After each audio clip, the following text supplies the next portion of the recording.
अस्सलाम वालेकुम and welcome back to complete Python course guys. आज हम स्टार्ट कर रहे हैं chapter number 6 that is related to functions in Python. इस वीडियो में हम फंक्शंस के ऊपर डिटेल में बात करेंगे कि फंक्शंस क्या हैं, हम इनको किस तरह से क्रिएट करते हैं, हम इनको क्यों यूज करते हैं और किस तरह से यूज करते हैं। A lot of things, a lot of stuff that we are going to cover over there. So let's get started.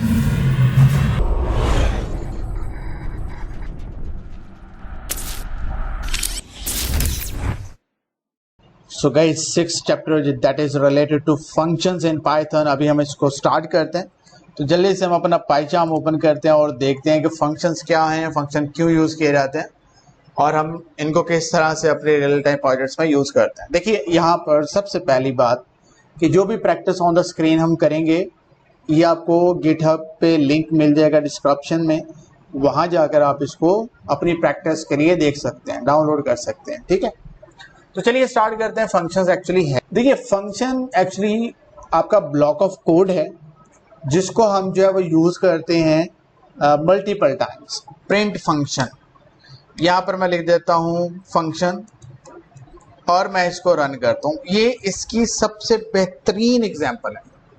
कुछ फंक्शंस जो हैं वो यूजर डिफाइंड फंक्शंस होते हैं, कुछ फंक्शंस जो हैं वो आपको लैंग्वेज प्रोवाइड करती है। तो पाइथन लैंग्वेज में हमें एक फंक्शन दिया गया है प्रिंट। वो प्रिंट फंक्शन क्या करता है कि वो जो भी वैल्यू हम उसको, जो भी कंडीशन उसको पास करते हैं, उसके रिजल्ट में हमें कुछ ना कुछ रिटर्न कर देता है, प्रिंट कर देता है जिसे हम बोलते हैं। तो ये एक फंक्शन है। अब आपको तो आप कहेंगे ये हमें तो नजर नहीं आ रहा कि ये फंक्शन है, कहाँ पर फंक्शन है जरा दिखाएं हम। तो बिल्कुल हम इसको देखते हैं। कंट्रोल प्रेस करें और इस कीवर्ड पे जाके क्लिक कर दें। ये यहाँ पर लिखा हुआ built in dot pi. Python के जितने भी बिल्ट इन फंक्शन हैं वो यहाँ पर सारे आपको मिल जाएंगे।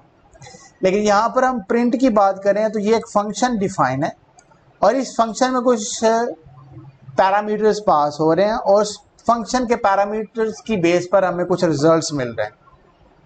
तो ये तो हो गया बिल्ट इन फंक्शंस। अच्छा, इनका फायदा क्या है?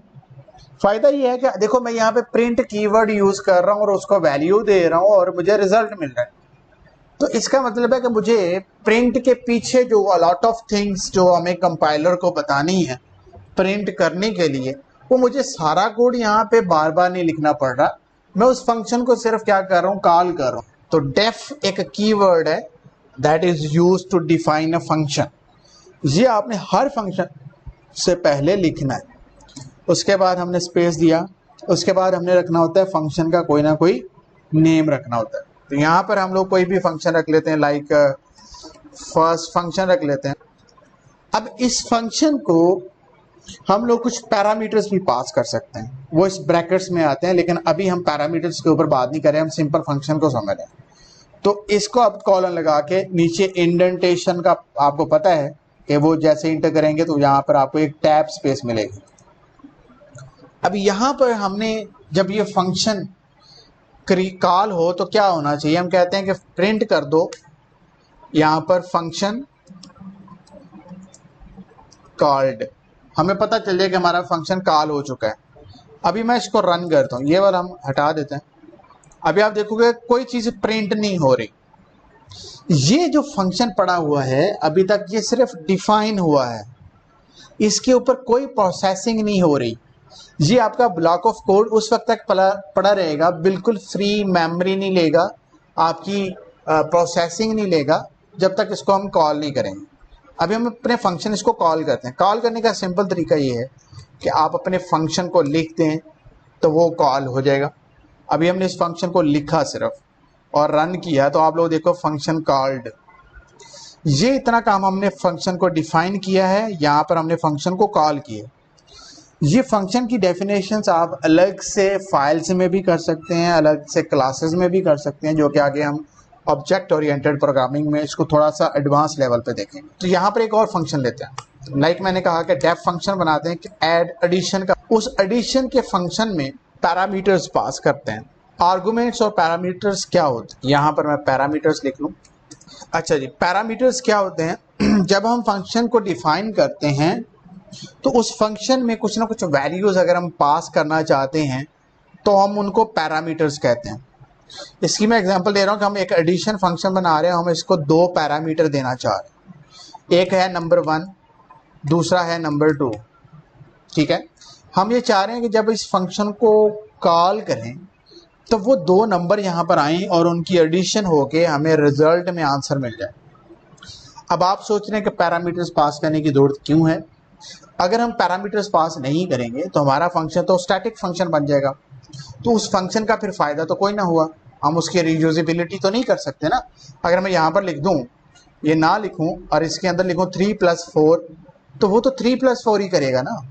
इसलिए हमें इसकी रीयूजेबिलिटी को बढ़ाने के लिए हमें पैरामीटर्स को क्या करना है, जनरल रखना है, ताकि जब हम कॉल करें तो डिफरेंट पैरामीटर्स पास कर सकें, आर्गुमेंट्स पास कर सकें।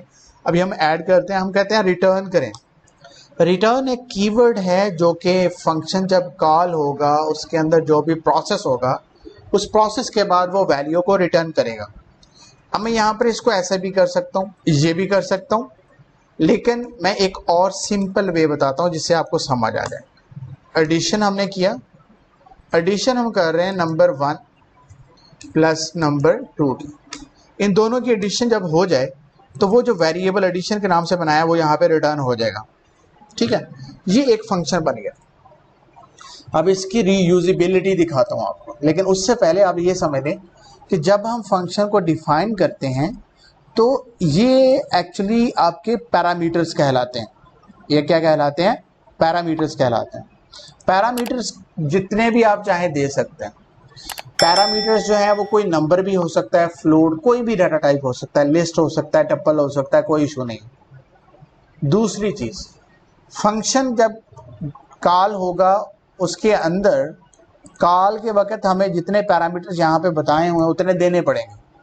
अभी हम इसको कॉल करते हैं, कॉल करते हैं ऐड फंक्शन। हम कह रहे हैं कि दो नंबर्स को ऐड करो, कौन कौन से वो दो नंबर हमें देने पड़ेंगे। अगर हम इसको ऐसे रन करेंगे तो एरर आ जाएगा। रन करके देखते हैं, यहाँ पर देखें add function missing 2 required positional arguments जो कि नंबर 1 और नंबर 2 है।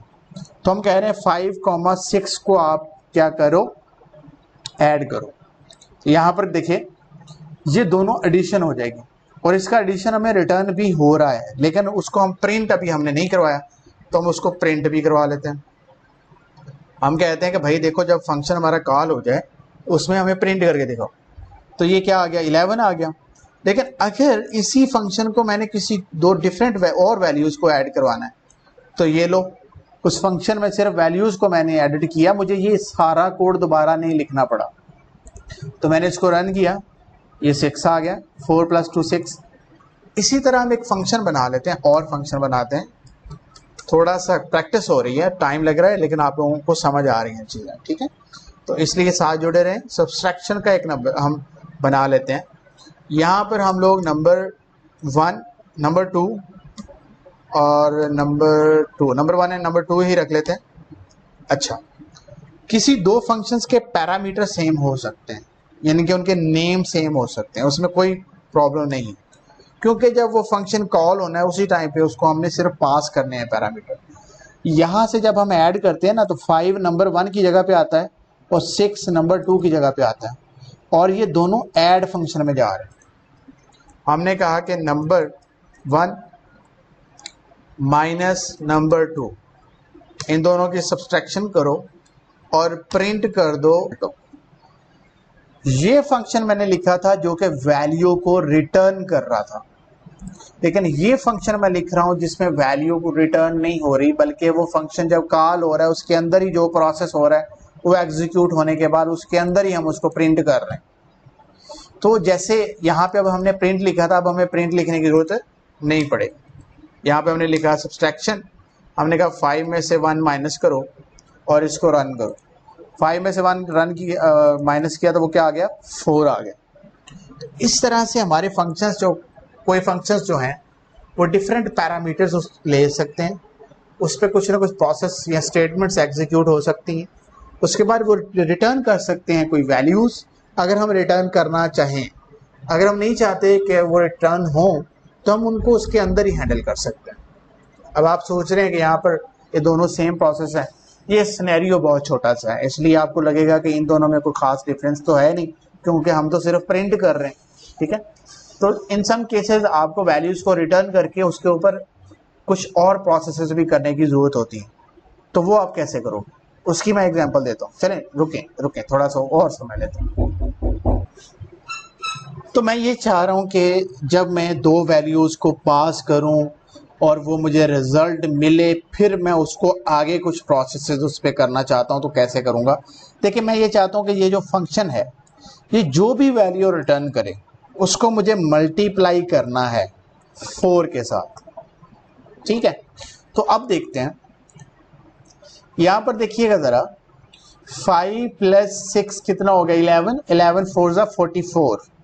लेकिन जब आपका फंक्शन रिटर्न नहीं कर रहा होगा वैल्यू, उस टाइम पे आप ये काम कैसे कर सकते हैं। अगर आप यहाँ पे इसको मल्टीप्लाई पे 4 करेंगे तो वो एग्जीक्यूट ही नहीं होगा, ठीक है, आपका एरर आ जाएगा। इसी तरह से देखिए हम वैल्यूज को रिटर्न में उस टाइम पे लेते हैं अगर हमें फर्दर उन वैल्यूज के ऊपर कुछ ऑपरेशन परफॉर्म करने हैं। एक फंक्शन में से वैल्यू लेके किसी दूसरे फंक्शन में उस पर कुछ नई जो है वो एग्जीक्यूशंस करना या उस पर कुछ नया प्रोसेस करना, तो lot of things that can be possible, लेकिन थोड़ा सा कंसेप्ट देना जरूरी था, तो मैं यहाँ पर आपको दे चुका हूँ, ठीक है। थोड़ा सा और रिपीट करते हैं चीज़ों को। ये मैं बार बार चीज़ें इसलिए बता रहा हूँ क्योंकि फंक्शंस जो हैं इनके बगैर प्रोग्रामिंग का कोई कंसेप्ट ही नहीं है। तो फंक्शंस हमने बार बार इनको लिखना है, यूज़ करना है। ये आपकी रीयूजिबिलिटी, आपके कोड का स्ट्रक्चर बहुत सिंपल बना देता है। यू कैन से कि आप फंक्शंस के बगैर कोई अच्छा प्रोग्राम नहीं लिख सकते, तो इनको पढ़ना पड़ेगा। सबसे पहले DEF कीवर्ड से डिफाइन करेंगे, फंक्शन का नेम रखेंगे, फंक्शन के आगे ब्रैकेट्स होंगी, ये ब्रैकेट्स के अंदर हम लोग पैरामीटर पास कर सकते हैं और इस फंक्शन को डिफाइन करना ऐसे, और कॉल करने के लिए फंक्शन का नेम लिख के आगे ब्रैकेट्स और ये कॉल हो जाएगा। फंक्शन में ब्रैकेट्स के अंदर जब हम वैल्यूज लिखते हैं, ये नंबर 1 नंबर 2 ये पैरामीटर्स हैं, लेकिन जब इस फंक्शन को कॉल करते वक्त हम उन नंबर्स की जगह पर कोई वैल्यू देते हैं, तब इनको नाम दिया जाता है आर्गुमेंट्स का। यानी कि यहाँ पर फंक्शन डिफाइन करते वक्त दो क्या है, पैरामीटर्स हैं, और उन दो पैरामीटर्स को जब हम कॉल करेंगे उनकी जगह पर दो आर्गुमेंट्स देंगे, ठीक। सो अभी के लिए हम अपने फंक्शन को दोबारा रन करते हैं और एक छोटी सी एग्जांपल और लेते हैं, उसके बाद आगे चलते हैं। यहाँ पर एक फंक्शन है, डिफाइन किया हमने, एक फंक्शन है। वो फंक्शन क्या कर रहा है, एक सेंटेंस बना रहा है, ठीक है। और उस फंक्शन में हम लोग दो वो फंक्शन है लाइक स्टूडेंट नाम का एक फंक्शन है।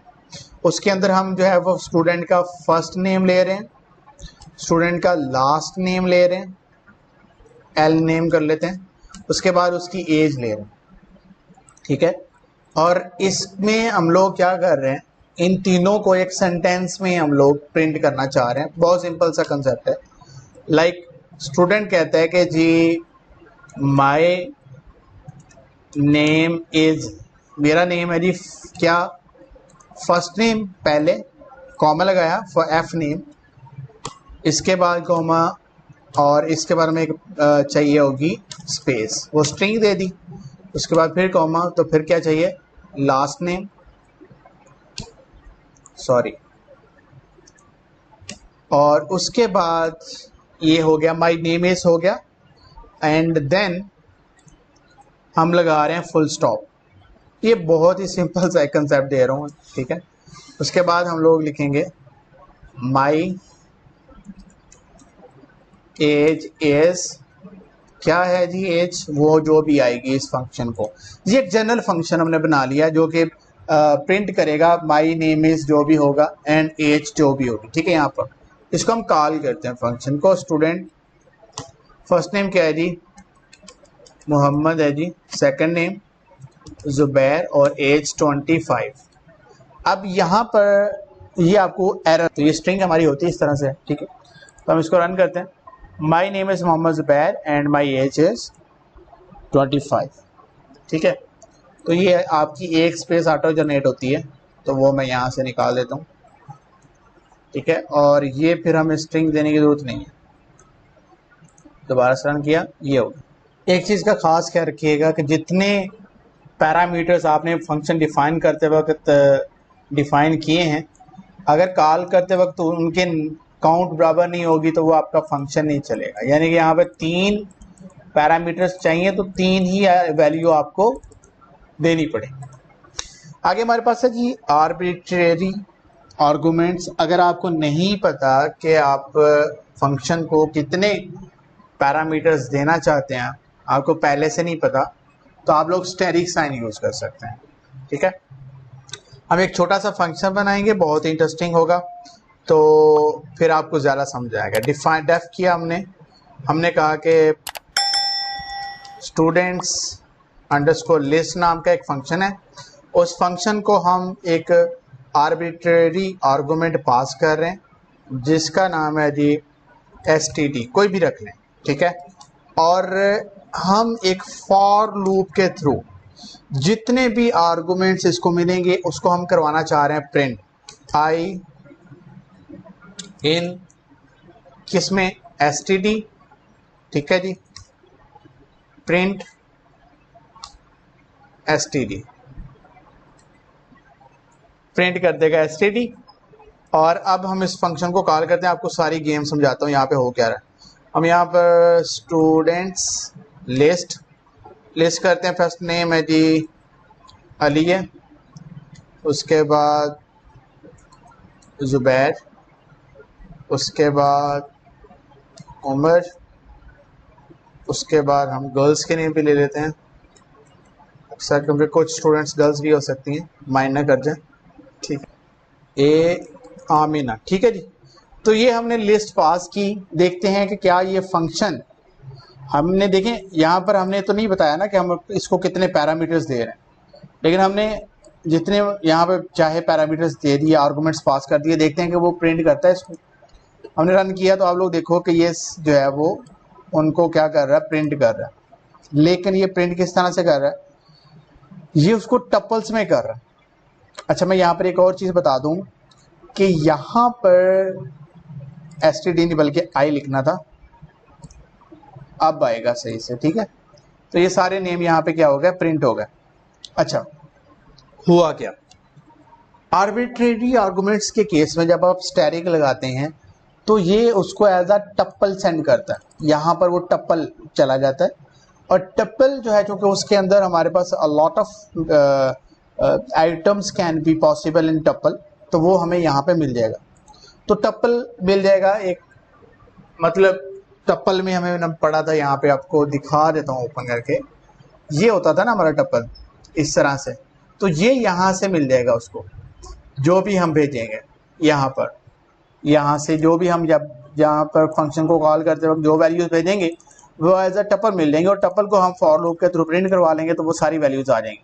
इसका मतलब है कि यही फंक्शन अगर मैं कंट्रोल डी करके किसी और तरीके से लिखना चाहूँ, कोई और स्टूडेंट आ गए हमारे पास, उनको भी मैं प्रिंट करवाना चाहता हूँ, लाइक वहाँ पर आ गया अकरम आ गया जी, उसके बाद नुमान आ गया। ठीक है, और हमने इसको रन किया, आप लोग देख लो कि सारे वो भी प्रिंट हो गए और अकरम एंड नुमान बाद में आ गया। तो ये रीयूजिबिलिटी है ना आपके कोड की, कि आप उसको किस तरह से यूज़ कर रहे हैं। तो ये एक छोटा सा कंसेप्ट था। अभी हम देखते हैं कि कीवर्ड आर्गुमेंट्स क्या होते हैं।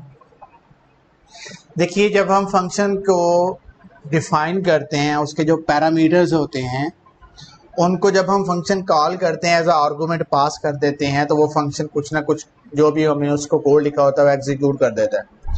लेकिन अगर हम स्पेसिफिकली अपने फंक्शन को बताना चाहें कि आपने किस पैरामीटर के अगेंस्ट कौन सा आर्गुमेंट सेट करना है, या किस पैरामीटर को कौन सी वैल्यू आपने देनी है, तो हम की का और वैल्यू का एक साथ यूज कर सकते हैं। उसके लिए हम क्या करेंगे, देखिए यही वाला फंक्शन जो है ना ऊपर, ये वाला फंक्शन मैं कॉल करूंगा विद की, और हम इसको प्रिंट करेंगे।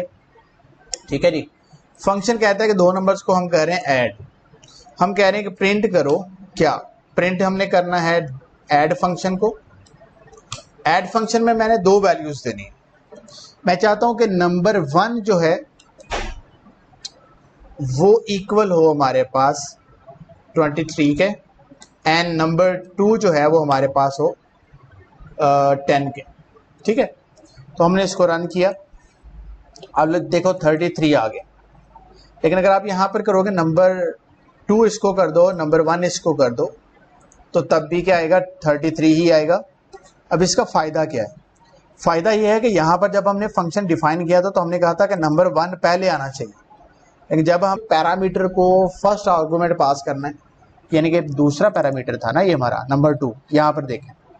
नेक्स्ट है हमारे पास आर्बिट्रेरी कीवर्ड आर्गूमेंट्स हैं। अगर हमें नहीं पता कि हमारे पास जो फंक्शन हम बना रहे हैं उसमें कितनी कीज होंगी और कितने वैल्यूज़ होंगी, तो उस केस में हम डबल स्टैटिक कीवर्ड यूज़ कर सकते हैं।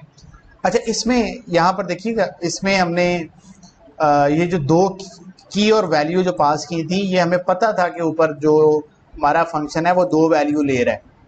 लेकिन अगर हमने जैसे हमने यहाँ पे किया था कि हमें नहीं पता कि कितने पैरामीटर्स हम फंक्शन को देने जा रहे हैं, तो हमने सिंगल स्टैटिक यूज़ किया। लेकिन अगर हमें ये भी नहीं पता कि कितनी कीज होंगी और कितनी वैल्यूज़ होंगी, तो उस केस में हम लोग क्या करेंगे, डबल स्टैटिक का यूज़ करेंगे। और यहाँ पर हमें ये एज अ टप्पल रिटर्न कर रहा था, और यहाँ पर हमें क्या होगा, डिक्शनरी होगा, क्योंकि हमें पता है कि डिक्शनरी ही डाटा टाइप है जिसके अंदर हम की और वैल्यूज़ को इटसेल्फ डिफाइन करते हैं। अच्छा, चीज़ें आसान हो जाएंगी। अभी हम प्रोग्राम लिखते हैं। हमने कहा कि फंक्शन है, और अब हम ए के फंक्शन रख रहे हैं, ए फॉर आर्बिट्रेरी, के फॉर कीवर्ड, और फंक्शन में हम लोग डबल स्टैटिक के साथ डिक लिख लेते हैं। डिक मतलब डिक्शनरी आ जाएगी यहाँ पे, ठीक है। आप नाम कोई भी रख लें, यहाँ पर जो आप पैरामीटर पास करें वो कोई भी कर लें।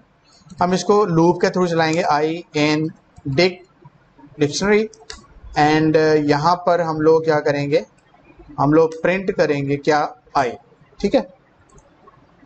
तो ये उसकी कीज को प्रिंट कर देगा। अभी हम इसको फंक्शन को रन करते हैं। एक के फन है, इसके अंदर अब हमने क्या करना है, की और वैल्यू दोनों पास करनी, ठीक है। तो हम लोग कहते हैं कि जी फर्स्ट नेम, चलें जी, std1 स्टूडेंट 1, उसका नेम है अली, ये की है और ये वैल्यू है। std2 उसका नेम है हमारे पास उमर, इसके बाद std3 है, उसका नेम है जी वसीम। अब हम इसको रन करते हैं एक दफ़ा। ये std1 std2 std3 हमारा प्रिंट हो गया। इसका मतलब है कि की जो हमारी है वो प्रिंट हो गई। अगर मुझे की के साथ साथ वैल्यू को भी प्रिंट करना है, तो हम लोग यहाँ पे क्या कर सकते हैं, हम लोग लिख सकते हैं और यहाँ पर इसको इंडेक्स बता सकते हैं। ये तो पहले उसकी कीज हो जाएंगी और बाद में उसकी वैल्यूज आ जाएंगी। ये देखें, ये की है student std1 Ali, std2 Umar, std3 Wasim, तो की के साथ उसकी वैल्यू दोनों ही प्रिंट हो गई। तो इस तरह से हम लोग क्या कर सकते हैं, अगर हमें नहीं पता कि हम अपने फंक्शन को कितनी वैल्यूज़ देंगे और कितनी कीज़ देंगे, तो हम लोग उसमें यहाँ पर डबल स्टैटिक कीवर्ड का यूज़ कर सकते हैं जी। तो इससे नेक्स्ट है हमारे पास डिफ़ॉल्ट पैरामीटर वैल्यू। देखिए, अगर हम कोई फंक्शन डिफाइन कर रहे हैं और हमें पता है कि अगर हम उस फंक्शन के पैरामीटर के अगेंस्ट कोई ना कोई वैल्यू पास नहीं करेंगे जब हम उसको कॉल कर रहे हैं, तो वो फंक्शन काम नहीं करेगा। लेकिन हम चाहें तो हम डिफाइन करते वक्त उसका जो पैरामीटर है उसकी वैल्यू को बाय डिफ़ॉल्ट कोई ना कोई सेट कर सकते हैं। उसकी एग्जांपल देख लेते हैं। लाइक मैं डिफाइन करता हूँ, एक फंक्शन है, ठीक है, और उसके अंदर हम लोग ये कर रहे हैं कि एक वैल्यू पास कर रहे हैं विद की, जो कि क्या है, चले हम ऐसे कर लेते हैं, सिटी कर लेते हैं, ठीक है जी। और सिटी जो है वो बाय डिफ़ॉल्ट है लाहौर, ठीक है। फंक्शन का नेम हमने लिखा ही नहीं, यहाँ पे हम डी फंक्शन लिख लेते हैं, डी फॉर डिफाइन फंक्शन और D for default parameter value function, ठीक है, जो भी आप यहाँ पे कह लें। तो यहाँ पर हम लिखते हैं my city is comma city, city variable आ जाएगा, ठीक है जी। और ये सी छोटा होना चाहिए, ये चीज़ यहाँ पे कॉमा हो जाएगा, ठीक है। अभी हम इस फंक्शन को कॉल करते हैं। डी फन क्या होना चाहिए, देखें यहाँ पर क्या प्रिंट हो गया, लाहौर हो गया। क्यों? क्योंकि अब हमने यहाँ पर कोई आर्गूमेंट पास नहीं किया, तो उसने बाय डिफ़ॉल्ट उसकी वैल्यू जो हमने पैरामीटर जब डिफाइन करते वक्त रखी थी वो उसको उसने कंसीडर कर लिया। लेकिन अगर हम वैल्यू दे दें, यहाँ पर मैं लिख दूं मुल्तान, अब उस केस में वो वैल्यू बाय डिफ़ॉल्ट नहीं देगा, बल्कि जो हम पास कर रहे हैं वो दे देगा। देखो यहाँ पे मुल्तान है, लाहौर है। अगर तो वैल्यू फंक्शन को मिलेगी तो वो उसको अपडेट कर देगा, अदरवाइज वो बाय डिफ़ॉल्ट जो वैल्यू सेट की है उसके अकॉर्डिंगली उसको प्रिंट कर देगा। इसके ऊपर हम बात करते हैं passing a list as an argument. मैंने आपको बताया था कि आर्गूमेंट जो है वो आप कोई भी डाटा टाइप रख सकते हैं। तो हम लोग एक लिस्ट ले लेते हैं।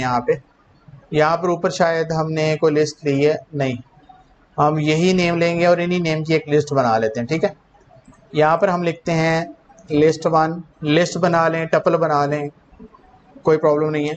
यहाँ पर देखिएगा हमने लिस्ट ली और लिस्ट के अंदर वैल्यूज़ को पास कर दिया। अब ये लिस्ट हम अपने फंक्शन को एज आ आर्गूमेंट पास करेंगे। उसके लिए हम फंक्शन लिखना चाहते हैं। डिफ फंक्शन, हमने कहा कि स्टूडेंट्स STD, यानी कि स्टूडेंट्स की यहाँ पे लिस्ट होगी और हम उसको यहाँ पे as a list underscore S के नाम से पास करेंगे। ये उसका पैरामीटर है। और हम यहाँ पर क्या करेंगे, for loop for in list, list कौन सी S, और इस लिस्ट में हम इसको प्रिंट कर देंगे। ठीक है, प्रिंट आई कर देंगे, एक एक आइटम प्रिंट हो जाएगा। ये हमारा फंक्शन बन गया। अब इस फंक्शन को मैंने कॉल करना है, फंक्शन का नाम लिखा, इसको मैंने क्या पास करना है, लिस्ट पास करनी। तो वो मैंने लिस्ट बना रखी है, लिस्ट 1, इसको पास की तो ये इसने क्या कर दिया, इसको प्रिंट कर दिया। आप देख सकते हैं वो जब लिस्ट पास की तो फॉर लूप चल के वो एक एक वैल्यू क्या हो गई, प्रिंट हो गई। लेकिन अगर आप चाहें तो कोई लिस्ट 2 बना लें, उसको पास कर लें, कंट्रोल D। यहाँ पर मैं थोड़े से नेम रिमूव करके ये 3 नेम दे देता हूँ और इसका नाम भी हम चेंज करके लिस्ट 2 कर देते हैं। अब हम यही फंक्शन दोबारा कॉल करेंगे with new list that is list 2। तो आप देखोगे कि एंड पर वो वाले नाम दोबारा प्रिंट हो जाएंगे जो आपके लिस्ट 2 में पड़े हुए हैं। तो बहुत यार सिंपल है, फंक्शन को डिफाइन करना है, उसके अंदर पैरामीटर पास करने हैं, कॉल करते वक्त उनको पैरामीटर्स को एज आ आर्गूमेंट पास कर देना है। वो फंक्शन जो भी काम करेगा वो आपको रिटर्न कर देगा। ठीक है यार, ये वही काम है जो हम स्टेटमेंट्स में कर रहे थे, लेकिन अब हम चूंकि फंक्शन को थोड़ा सा ना अलहदा कर रहे हैं ताकि रीयूजिबिलिटी कोड की जो है वो बड़े, कोड का एक प्रॉपर स्ट्रक्चर बने। तो ये कुछ चीज़ें हैं जो कि फंक्शन हमें हेल्प आउट करते हैं। रिटर्न वैल्यू मैं ऊपर बता चुका हूँ कि ये जो फंक्शन था जो हमें रिटर्न कर रहा था। चलिए एक और ले लेते हैं यार, छोड़ें इसे। हम एक फंक्शन लेते हैं मल्टीप्लाई फंक्शन। आप लोगों का थोड़ा सा कंसेप्ट और क्लियर हो जाएगा। MUL फंक्शन का नेम है। इसके अंदर हमने लिखा नंबर 1 कॉमा नंबर 2। ठीक है, हम 3 नंबर्स ले लेते हैं कॉमा नंबर। आप लोगों को ये भी कंसेप्ट मिल जाएगा कि 3 आर्गूमेंट्स भी हो सकते हैं। तो हम लोग रिटर्न कर रहे हैं, डायरेक्ट रिटर्न कर लें या किसी वेरिएबल में इनका रिजल्ट स्टोर करके रिटर्न करें, कोई इशू नहीं। नंबर 1 कॉमा नहीं multiply, number 2 multiply by number 3। तो ये क्या करेगा, इन तीनों के रिजल्ट्स को क्या कर देगा, रिटर्न कर देगा। अभी हम एक फंक्शन कॉल करते हैं, फंक्शन का नेम लेके कॉल करना है, उसमें 3 वैल्यूज़ को पास कर देना है और इनका हम देख लेते हैं कि क्या वैल्यू मिली है। अभी ये नहीं मिलेगी क्योंकि हमने इसको प्रिंट नहीं किया। वो वैल्यू रिटर्न तो कर रहा है लेकिन वो वैल्यू हमने कहीं ना कहीं दिखानी भी तो है ना, तो वो हमने यहाँ पर प्रिंट किया तो वो वैल्यू प्रिंट हो गई। अच्छा ऐसा ना करें, आप ऐसा नहीं करना चाह रहे, ऐसा ना करें। आप इसको फंक्शन की वैल्यू को रिजल्ट के वेरिएबल में स्टोर कर लें, यानी कि जब फंक्शन कॉल होगा तो रिजल्ट में आ जाएगी वैल्यू और रिजल्ट को प्रिंट कर लें। एक ही बात, 90 प्रिंट होगा। ठीक है, तो वो आपकी मर्जी है यार, जिस तरह से मर्जी इसको करें। इसकी प्रैक्टिस करें, इसकी सेल्फ प्रैक्टिस करें और डिफरेंट सिनेरियोज से इसको देखें, फिर आपको ज़्यादा समझ आएगा। ठीक है, आगे चलते हैं। द पास्ट स्टेटमेंट एक्चुअली बिल्कुल वैसे ही था जहाँ पे हमने इफ एल्स के केस में भी देखा, लूप्स में भी देखा। इसी तरह जब हम कोई फंक्शन लाइक यहाँ पर एक डिफाइन करता हूँ फंक्शन, यहाँ पर है न्यू फंक्शन के नाम से, और इस फंक्शन पर अभी मैंने कुछ काम नहीं किया, लेकिन मुझे पता है कि मैंने ये इस तरह नाम का कोई फंक्शन बनाना है, लेकिन इस पर मैंने अभी काम स्टार्ट नहीं किया, तो मैं इसको पास कर सकता हूँ, उससे एरर नहीं आएगा। जब फ्यूचर कभी ज़रूरत पड़ेगी हम पास को हटा के उस फंक्शन के नीचे कोड लिख लेंगे। इसका इतना ही काम, ठीक है। अभी हम इसको कॉल कर लेते हैं और आपको दिखा देता हूँ कि कोई एरर नहीं आएगा। न्यू एक फंक्शन कॉल हुआ, देख लो कोई एरर नहीं है, लेकिन अगर ये पास ना होता तो फिर यहाँ पर क्या आ जाना था, एरर आ जाना था, ठीक है। तो ये पास कीवर्ड। इसके बाद इसको रन कर लेते ताकि एरर हमारा चला जाए। इसके बाद हमारे पास है recursion function, can call itself. ऐसा फंक्शन जो खुद को ही कॉल कर रहा होता है वो रिकर्जन फंक्शन कहलाता है। अच्छा, यहाँ पर याद रखिएगा कि रिकर्जन ऑफ फंक्शन से रिलेटेड बहुत से क्वेश्चंस आपको इंटरव्यू क्वेश्चंस पूछे जाते हैं। इस क्वेश्चन में कहा जाता है कि कोई भी ऑपरेशन आप यूज़ करें, लेकिन उसके लिए आप लूप नहीं यूज़ करें, लूप के बगैर आप उसको करके दिखाएं। क्या लूप का कोई अल्टरनेट है, तो वो रिकर्जन ऑपरेशन है। इसकी एग्जांपल लेता हूँ। हमने लूप्स की वीडियो में फैक्टोरियल लेना सीखा था, तो वो फैक्टोरियल हमने लूप के थ्रू लिया था। अब हम वही फैक्टोरियल जो है वो रिकर्जन के थ्रू लेते हैं और देखते हैं कि वो किस तरह से लूप की तरह ही काम करेगा। हम लोगों ने कहा जी कि हम एक फंक्शन डिफाइन करते हैं, फंक्शन का नाम है फैक्टोरियल, और उसको हम एक नंबर पास कर, ठीक है जी। और हम ऐसे करते हैं, इसको थोड़ा सा ये कर लेते हैं कि अगर हमारा नंबर जो है वो इज इक्वल टू 1 है, तो फिर वो क्या करेगा, प्रिंट कर दे, सॉरी चलिए रिटर्न करवा लेते हैं, रिटर्न 1, क्योंकि आपको पता है 1 का फैक्टोरियल क्या होता है, 1 का फैक्टोरियल 1 ही होता है। लेकिन अगर 1 के अलावा कोई भी वैल्यू आ जाए तो उस वक्त हमने रिटर्न क्या करना, उस वक्त हमने रिटर्न करना है, देखें एक तो नंबर जो हमें आ रहा है उसको हम मल्टीप्लाई करेंगे किससे, वो वाला फंक्शन जो अभी हमने ऊपर डिफाइन किया है, ये उसको दोबारा कॉल कर देगा, दोबारा ऊपर ले जाएगा, दोबारा अगले नेक्स्ट नंबर से मल्टीप्लाई करवाएगा, तो वो क्या होगा, नंबर -1, ठीक है। अभी हम इसको चलाते हैं, फैट फंक्शन है और इसको हमने नंबर दे दिया 1, तो 1 का फैक्टोरियल आपको पता प्रिंट करना है, प्रिंट हम करना पड़ेगा, यहाँ से हमने इसको प्रिंट किया। 1 का फैक्टोरियल क्या आना चाहिए, 1 ही आना चाहिए। 2 का फैक्टोरियल क्या आना चाहिए, 2 1 2 2 आना चाहिए। 3 का फैक्टोरियल क्या आना चाहिए, 3 2 6 6 आना चाहिए। तो ये काम कैसे कर रहा है, लूप की तरह ही कर रहा है। इसको मैं आपको अब लेके चलता हूँ लूप वाली वीडियो में। यहाँ पर देखिएगा कहीं पर हमने रिकर्जन फैक्टोरियल वाला क्वेश्चन किया था एक, यहाँ पे अगर आपको याद हो, ये रहा फैक्टोरियल। हमने यहाँ पर ये इतना जो है वो इसको कॉपी कर लेते हैं, तो इसको लेके आते हैं वापस अपने फंक्शंस में। ये जस्ट एन एग्जांपल, ये देखें यहाँ पर हम लोग कर क्या रहे थे, यहाँ पर लूप के थ्रू मल्टीप्लाई कर रहे थे ना। अब यहाँ पर तो हमने लूप यूज़ नहीं किया, हमने रिकर्जन फंक्शन को यूज़ किया।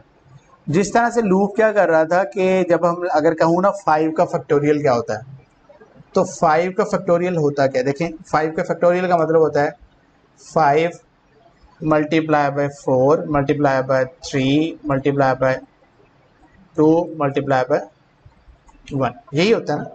तो ये लूप के थ्रू हम कर रहे थे। अब यहाँ पर हम फंक्शन के थ्रू कर रहे हैं, रिकर्जन फंक्शन, यानी कि फंक्शन इटसेल्फ अपने आप को डिफाइन कर रहा है, कॉल कर रहा है। कैसे चेक किया, 1 तो नहीं है, अगर 1 होगा तो वो 1 ही आंसर आ जाएगा, रिटर्न 1 कर रहे हैं। लेकिन अगर वो 1 नहीं है तो फिर अगर फॉर एग्जाम्पल 2 है, 2 को हम मल्टीप्लाई करेंगे, किसके साथ करेंगे, 1 के साथ। इस फर्स्ट अगर 2 का फैक्टोरियल 1 के साथ, वो 1 कैसे बनेगा, 2 - 1 = 1। तो जब यहाँ पे 1 पास होगा तो रिटर्न 1 कर देगा, तो ये इतना हिस्सा एग्जीक्यूट हो जाएगा। तो ये अगर मैं 3 करूँ तो 3 यहाँ पर आया, एल्स में गए 3 मल्टीप्लाई बाय फैक्टोरियल 3 - 1 2, 2 पर आया, 2 को फिर इसने मल्टीप्लाई किया, फिर ऊपर गए 1, 1 से रिटर्न हुआ, तो हमारे पास क्या आ गया, 3 का फैक्टोरियल आ गया।